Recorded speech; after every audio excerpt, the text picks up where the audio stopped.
All आशा एवं आशा संघनी कार्यकर्त्री सेवा समिति के राष्ट्रीय पदाधिकारी, प्रदेश पदाधिकारियों, राज्य कार्यकारिणी सदस्यों, जिलों के अध्यक्ष और पदाधिकारियों की अति महत्वपूर्ण बड़ी बैठक एवं प्रेस वार्ता का आयोजन आज यूपी की राजधानी लखनऊ स्थित यूपी प्रेस क्लब के बड़े समाकक्ष में किया गया। ऑल आशा एवं आशा संघनी कार्यकर्त्री सेवा समिति के राष्ट्रीय संरक्षक आशीष तिवारी के मार्गदर्शन में पुष्पा तिवारी राष्ट्रीय अध्यक्ष, नीता त्यागी राष्ट्रीय उपाध्यक्ष, उषा सिंह राष्ट्रीय सचिव सहित प्रदेश के कार्यकारिणी व जिला नगर के पदाधिकारियों की मौजूदगी में आज एक बड़ी बैठक संपन्न हुई। समिति सदस्यों ने आज यहां एक बड़ी बैठक आयोजित कर अपनी मांगों पर व्यापक चर्चा की है। चर्चा के उपरांत समिति ने एक प्रेस वार्ता के माध्यम से योगी सरकार से मांगे रखी है। राष्ट्रीय संरक्षक आशीष तिवारी ने बताया कि समिति के सदस्य अपनी इन अहम मांगों को लेकर पिछले काफी समय से संघर्षरत रही हैं। कई बार समिति के हजारों कार्यकर्ताओं ने अपनी इन मांगों को लेकर राजधानी में धरना प्रदर्शन भी आयोजित किया है। हमारा परिवार की तरह रहेगा, भले हमारे माँ बाप अलग अलग हों, हमको अलग अलग माँ बाप ने जन्म दिया हो, अलग अलग जनपदों में, अलग अलग जिलों में जन्म मिला हो, लेकिन ईश्वर ने हमको एक वो संगठन दिया है जिसके माध्यम से हम एक दूसरे से जुड़ चुके हैं। और निश्चित तौर पर मैं ये चाहूंगा कि हमारी जितनी बहनें हैं ये एक परिवार की तरह रहें और ये परिवार हमारा हमारे हर खुशी में, हमारे हर गम में शरीक हो। किसी का कोई बीमारी हो, कोई आपत्ति हो, विपत्ति हो, उसमें भी शादी हो, बीमारी हो, वहां पर भी हमारा ये संगठन आर्थिक रूप से लेकर हर तरीके से मदद करेगा। हमारी किसी बहन की बेटी की शादी होगी तो ये संगठन हमारा 100 ऑल आशा और एवं आशा संघनी कार्यकर्त्री सेवा समिति है।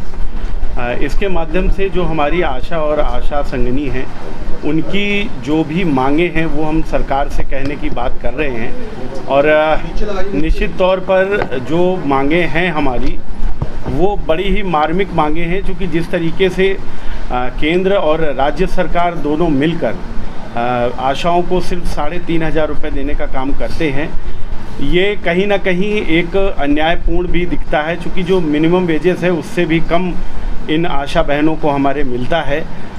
जो मिनिमम वेजेस है उसके आधार पर भी अगर इनको सरकार पेमेंट करे तो वो भी 10 से 12 हज़ार रुपये बन जाता है, लेकिन वो भी ऐसा नहीं होता। इनके साथ सिर्फ 3,500 और आज के समय में 3,500 रुपये में घर परिवार चलाना निश्चित तौर पर एक असंभव सा कार्य है। ये मानवीय दृष्टिकोण से भी ठीक नहीं है।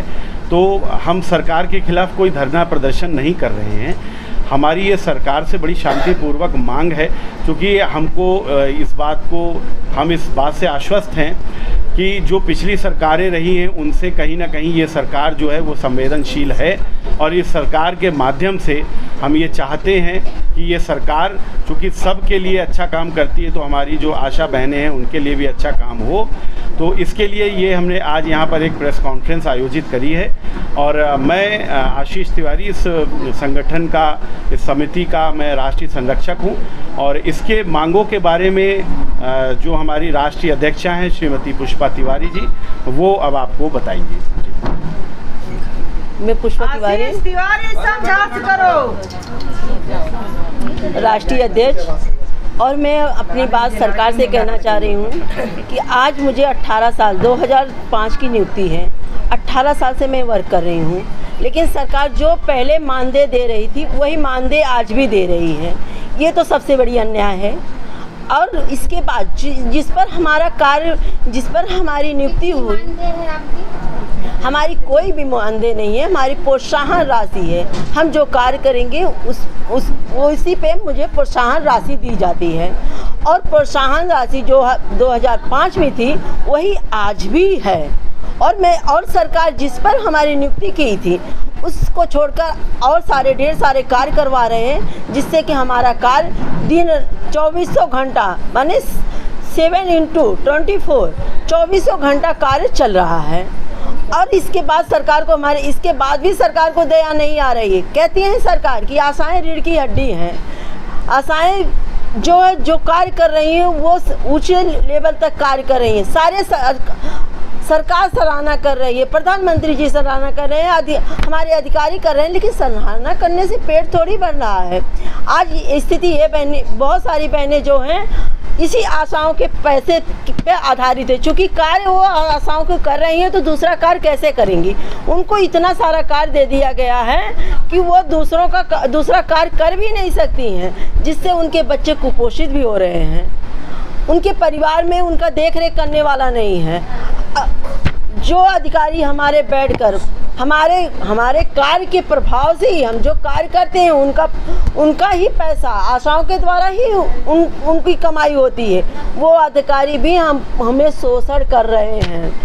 अगर हम जो कार्य करते हैं, कभी कभार वो अधिकारी हमारे उस कार्य को जो है पैसा प्रोत्साहन राशि नहीं देते हैं, जिससे हम लोग बहुत ही जो है क्या बोलते हैं, इतना हम लोग परेशान हो चुके हैं कि मैं सरकार से यही कहना चाहती हूँ कि हमें एक नियमित मानदेय दीजिए और मुझे केंद्र सरकार से नियुक्ति हुई है तो कर्मचारी का दर्जा दीजिए। आज 18 साल कार्य करते हुआ हो गया है तो कम से कम कर्मचारी तो बनाने की सोचा जाए, लेकिन हमारी सरकार एक भी पैसा नहीं सुन रहा है कि कुछ भी सुने। क्या सरकार को आपने कोई ज्ञापन सौंपा है?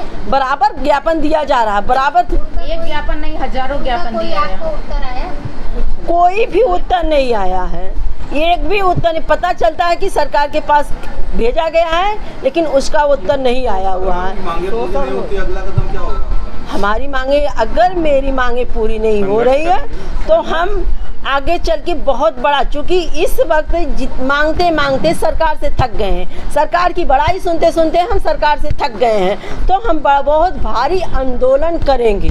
हमारा सारा कार्य जो है, एक तो हमें कुछ कार्य जिससे कार्य पे कोई भी प्रोत्साहन राशि नहीं दी जा रही है। संचारी रोग दस्तक अभियान अभी चल रहा है, आप मीडिया के माध्यम से सारे लोगों को आए दिन समाचार में सुनते होंगे।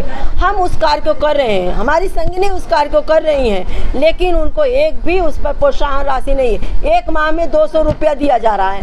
हम 10 घर जाएंगे तो क्या मेरा समय बर्बाद नहीं होता है? बिल्कुल समय बर्बाद है। मैं डायरेक्ट आपके घर पे जाती हूँ, पूछती हूँ कि आपको जुकाम बुखार हुआ तो क्या करेंगी आप?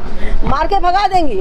मैं जाती हूँ वहाँ, उनसे हाल चाल पूछती हूँ, आधा घंटे का समय देती हूँ, तब मुझे जानकारी मिलती कि इनके घर में कौन बीमार है, कौन कुष्ठ रोग है, कौन टीबी रोग है, कौन क्षय रोग है, और कौन जो है मलेरिया से है, कौन जुकाम बुखार से है, मतलब कौन फाइलेरिया से है, किसको कैंसर हुआ है, किसको मुंह का कैंसर है, किसको चेस्ट कैंसर है, किसको हाइड्रोसील हुई है। इतनी सारी जानकारियाँ हम इकट्ठा करते हैं। इसके बाद भी सरकार को रिपोर्टिंग करते हैं, इसके बाद भी सरकार हमें क्या दे रही? 200 रुपया प्रतिदिन। अगर हम 4 घंटे का कार्य कर रहे हैं तो प्रतिदिन 6 रुपया और 7 रुपया के बीच में हम पढ़ रहे हैं, तो बताइए ये सरकार अन्याय नहीं कर रही है? सरकार हमारे साथ अन्याय कर रही है। ये दूसरा हमारा 10 से 15 दिन चलता है, जिसमें हमारा वो 200 रुपया जोड़ देंगे तो 5 से 6 रुपया प्रति दिन का पड़ती है। कहने